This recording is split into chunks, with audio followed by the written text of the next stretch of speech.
Hi, my name is Darlene Hodges, and this is a needs assessment for Meadow Lane Elementary for UNCW's Educational Leadership 568. Meadow Lane serves pre-K through fourth grade. They have 640 students enrolled. 40% of the student body is military connected, and it also houses our community developmental school. That school serves elementary students who have the most severe and profound disabilities here in Wayne County. Meadow Lane has highly tenured staff. As you can see by this graphic, it not only outpaces the county in number of staff who have over 10 years of experience, but the state as well. Of those teachers, the majority do have bachelor's degrees, with only about 2% having advanced degrees. With a 96.1 overall score for satisfaction on the Teachers Working Conditions Survey in 2018, I think it is safe to say that the employees of Meadow Lane Elementary are very satisfied.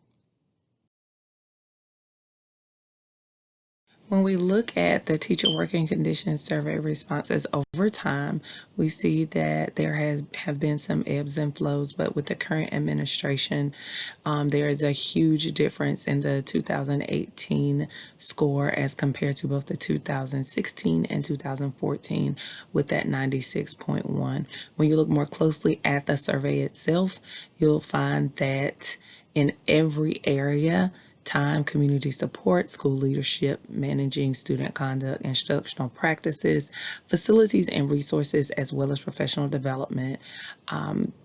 The staff there are very satisfied. Unfortunately, the North Carolina report card does not report turnover data each year. However, if we look at the 2017-2018 data, we see that Meadow Lane has very low turnover with at 7.1%. That coincides with their highly tenured staff. Here's a quick look at their historical performance as it relates to both their grade score and growth, and it looks like they maintain somewhere between in the 60s for performance, and for growth they have intermittent years of exceeding and meeting growth. Here's Meadow Lane's achievement by grade level.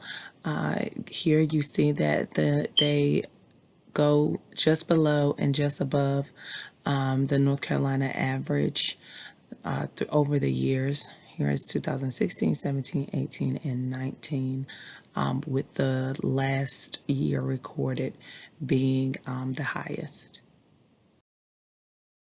During the 2017-18 school year, Meadow Lane met growth for all students in this disaggregated data set. As it relates to performance, they are averaging around 50 to 60% with economically disadvantaged students as well as students with disabilities being at the bottom of achievement. We see here that in 2018-19, the last recorded year for end of grade testing, we had 1, 2, 3 groups to actually exceed growth, and achievement was most prevalent and evident for white students at Meadow Lane. Despite these the huge growth, we see that proficiency is still hovering around the 50 to 60% for all groups except for white children. This graphic actually compares grade level proficiency by subgroup and also achievement. So green is grade level proficiency, and college and career readiness achievement is in the gold. And so we see that students who are academically gifted, military connected, and white students perform best at Meadow Lane. And the ones that have the most difficulties are Black children, economically disadvantaged children, and students with disabilities. It is important to note here that the student with disabilities numbers might be a little less misleading, as only about 2% of their student body actually has disabilities. Here is the ESSA long-term goals for ambitious growth. I think it's a little more, even more daunting when we look at what the expectations are for college and career readiness, particularly related to economically disadvantaged students. They right now are at only 29.2% of their economically disadvantaged students are college and career ready, which is an actual decline of 9% from the previous year of testing. With the 3-year review of discipline data, here we have student discipline versus students enrolled by race. And for each year, 17, 18, 18, 19, and 19, 20, African American students are disproportionately sent to the office. Looking at 3 years of discipline data as it relates to student grade levels, there was really no trend evident in the data. It looks like each year different grade levels have highs and lows, with the last year really being the kindergarten class with the highest level of office referrals. It is important also here to note that even though there are highs and lows, overall, Meadow Lane has very low discipline. These are risk ratios for student discipline for 17, 18, 18, 19, and 19, 20. It is important to note that in the 18, 19 year, you'll see that the risk ratio for Native students was 40.07. However, that's a little misleading because of the one student that fit that demographic. He was suspended. And so which kind of skews the data. The trend that I did notice over time is that multiracial students were at greater risk for being sent to the office, and came second to African American students, who were 1.6, 3.7, and 1.75 times more likely to be sent to the office than their non-Black peers.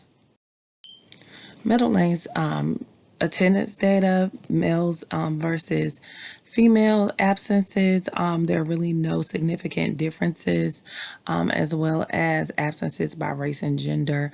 The largest portions of white females and white males, as well as Black females and Black males, are proportionate to the number of students enrolled. In a review of the 2018-19 attendance data, we see that the same thing is true, as well as here in the 1920 data. I did not mention that the female absences versus male absences is over time. So each number represents the number of the month in school. So month 1 ends around October 5th, and month 9 ends somewhere early June. Meadow Lane's stated mission is that Meadow Lane Elementary strives to prepare students for global success in the 21st century. Together, we can achieve, grow, and become responsible. I think that Meadow Lane, as evidenced not only by its student data, but by its stakeholders, really strives to do all of those things. Nevertheless, there are a few areas that Meadow Lane could really focus on to improve the school. Their impact on economically disadvantaged students, as well as African American students. Also, the achievement for the school overall. And when I say achievement, I am referring to grade level proficiency at a minimum. With those things in mind, here are 3 SMART goals for continuous school improvement for the next year, 3 years for Meadow Lane. Students' grade level proficiency will increase from 67% to 72% by May 23rd, 2023. African American student discipline risk ratios will decrease from 1.75 to 1 or less by May 2023. And economically disadvantaged students will meet ESSA ESSA goals for ambitious growth, if going from 29.2 to 47.4 by May 2023. I will not belabor the presentation by reading every single objective to reach these goals, but for each, what I've done is laid out those specific benchmark implementation strategies. And so the first regarding students' grade level proficiency is here. We see the high yield strategies from Marzano. We know that we can, if implemented with fidelity, we can get a year and a half of growth in 12 months from those strategies. And so everything here is just aligned to best practices for academic growth, not only growth, but increasing proficiency in a school. Next, economically disadvantaged students meeting ESSA goals for ambitious growth. It's noted right at the beginning that implementing the objectives in the previous goal are paramount. So all of those purely academic objectives, in addition to cultural awareness, educating poverty, understanding the fundamental differences in culture of poverty and middle class, and so on and so forth. And each one of these are time bound. Here we end with our goal for African American student discipline risk ratio to decrease from 1.75 to 1 or less by May 2023. Again, we talk about cultural awareness training, culturally responsive curricula, as well as instructional practices, so on and so forth. And it's important to note here, and actually for each of these goals and objectives, that last objective is always that leadership will provide ongoing coaching and walkthroughs to support the fidelity of the things laid out in the plan. Thank you.